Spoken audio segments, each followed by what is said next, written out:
Good evening, AFC Bournemouth fans. Yesterday, AFC Bournemouth entertained Norwich. I'd like to say entertained us, but they didn't do that.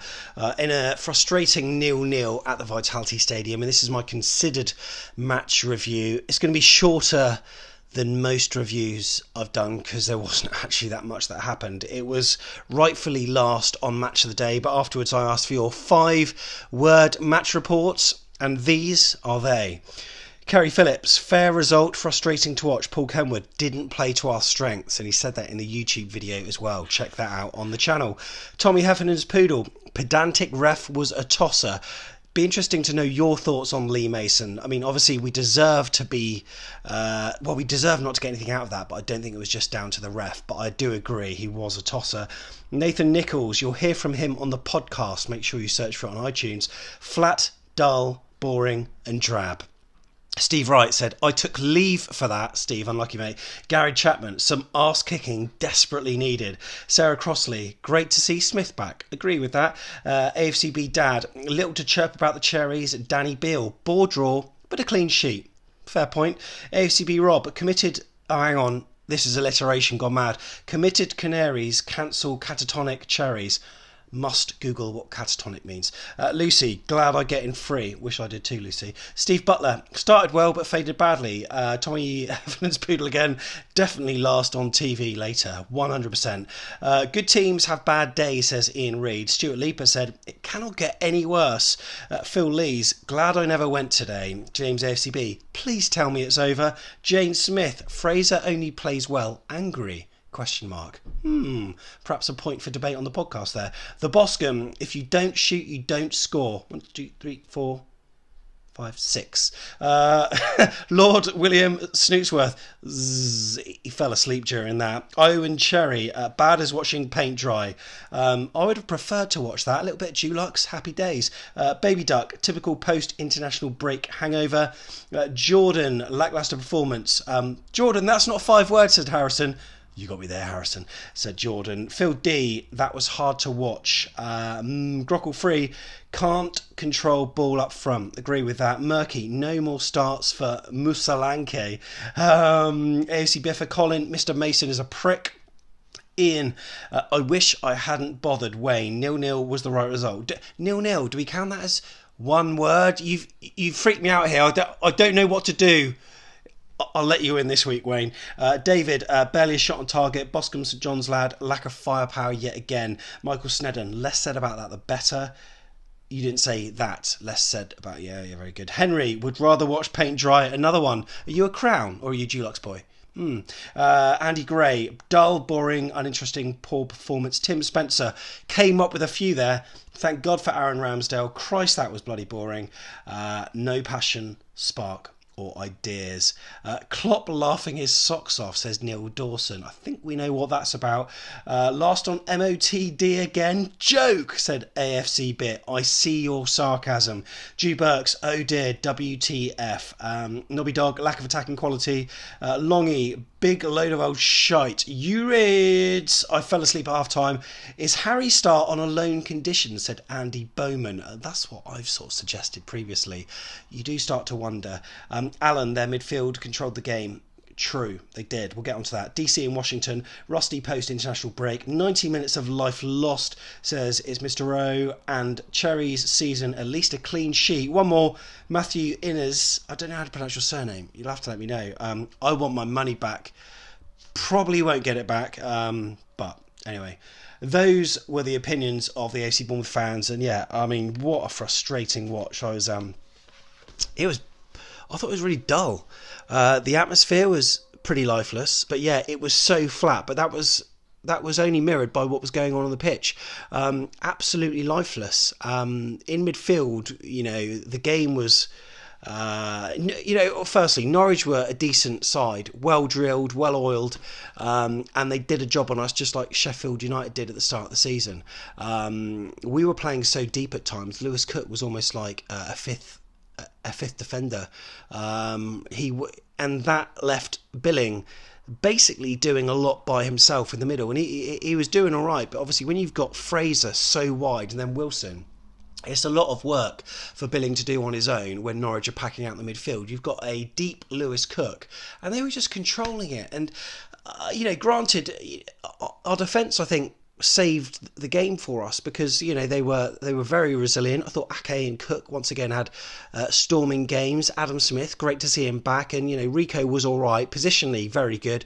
Made a few tackles, but just his delivery this time just let him down slightly. But it wasn't what we have come to expect. Really missed Jefferson Lerma up there. And then when you've got King sat on the bench, I know he had internationals, but I could have just, when he came on, he made such a difference, very direct. Even Danjuma, fewest amount of minutes, most amount of shots.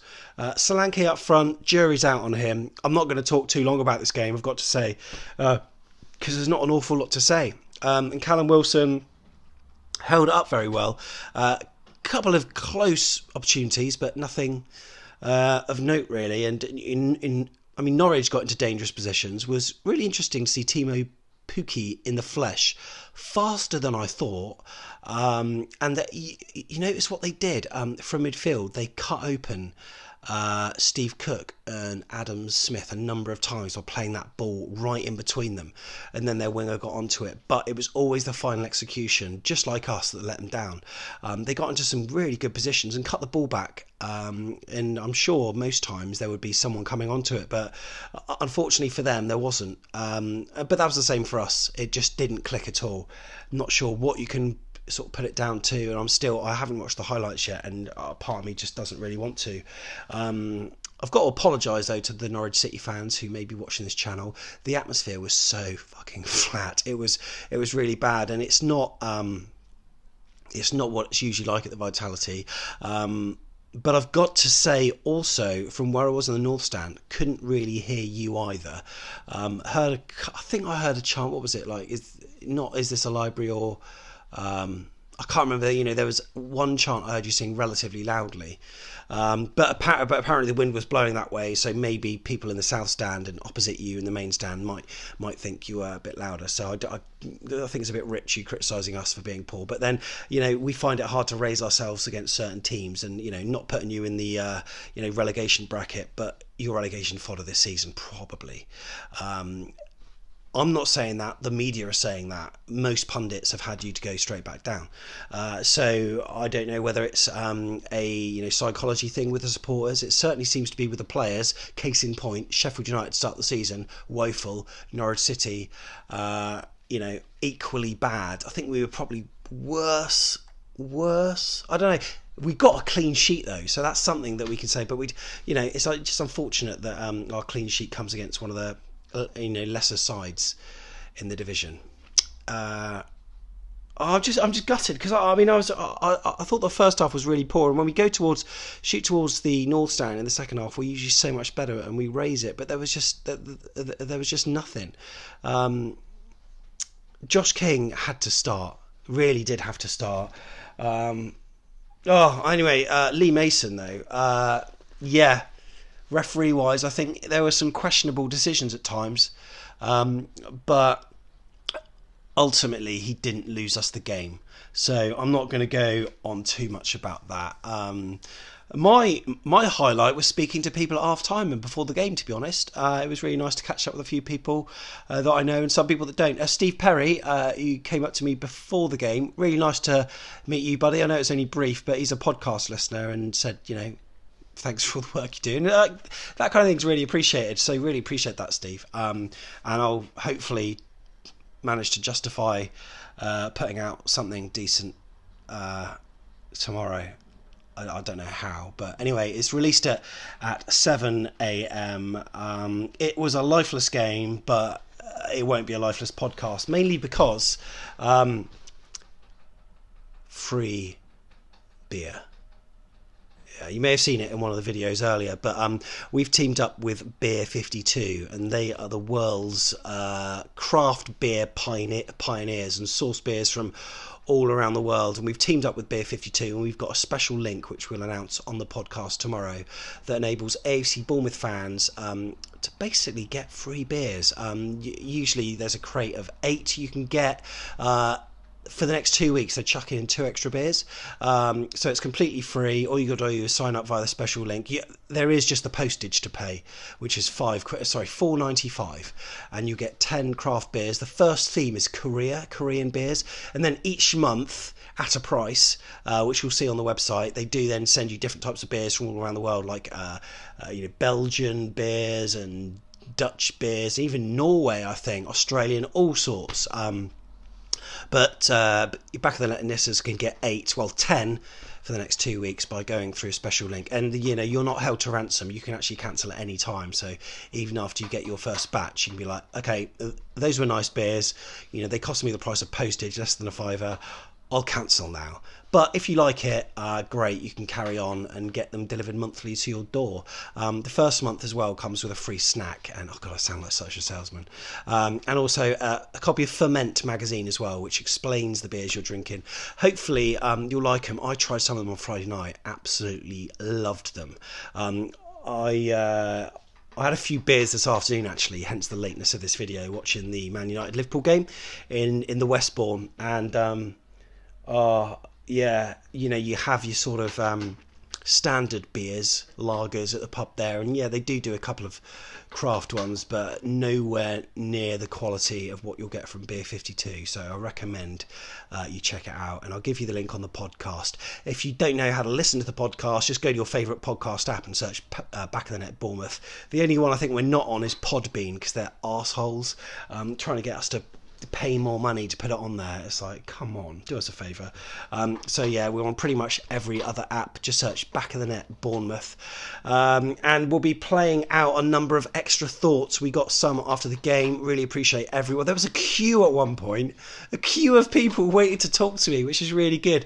Nice to get authentic opinion on the channel, because people say all sorts of stuff on Twitter and it's not accounted for at all, and people can fly off the handle and say, you were shit, whatever. It's just a username, a picture of a player. Come on, come out from behind your keyboard. And it's nice, so David Whitehead, who I haven't seen in years. David, really nice to speak to you, and some other regulars like Paul, Tony, Claire, etc. Really good to see them. But we've got a couple of other audio contributions as well. Match audio, I did do some, but there are no goals, so I might chuck in a chant or two on the podcast.